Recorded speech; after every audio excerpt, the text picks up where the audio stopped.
অর্থনৈতিক সম্পর্ক বিভাগ ইআরডির তথ্য, সরকারি বেসরকারি মিলিয়ে চলতি অর্থবছরে বিদেশি ঋণের দায় শোধে মোট 24.5 বিলিয়ন বা $2,450 কোটি প্রয়োজন। এর মধ্যে গেল জানুয়ারি পর্যন্ত 7 মাসে শোধ করেছে $241 কোটি 89 লাখ বা বাংলাদেশি মুদ্রায় 29,005 কোটি 11 লাখ টাকা। এর মধ্যে ঋণের মূল অর্থ 154 কোটি 49 লাখ আর সুদ বাবদ পরিশোধ করা হয়েছে 87 কোটি 40 লাখ।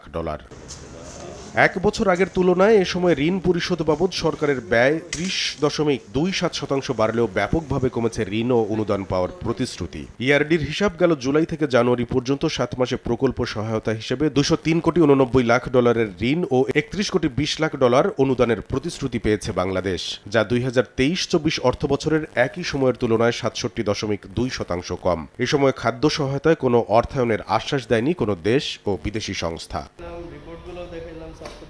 এ সময়ে কমেছে প্রতিশ্রুত ঋণ ও অনুদানের অর্থ ছাড়ও। 2023-24 অর্থবছরের প্রথম 7 মাসে ঋণ বাবদ $421 কোটি 36 লাখ ও অনুদানের 18 কোটি 49 লাখ অর্থ ছাড় করেছে বিদেশি দাতারা। সেখানে চলতি অর্থবছরের এ সময়ে ঋণের অর্থ ছাড় 13.04% কমে নেমেছে 366 কোটি 40 লাখ অবশ্য অনুদানের অর্থ ছাড় 48.67% বেড়ে দাঁড়িয়েছে 27 কোটি 50 লাখ।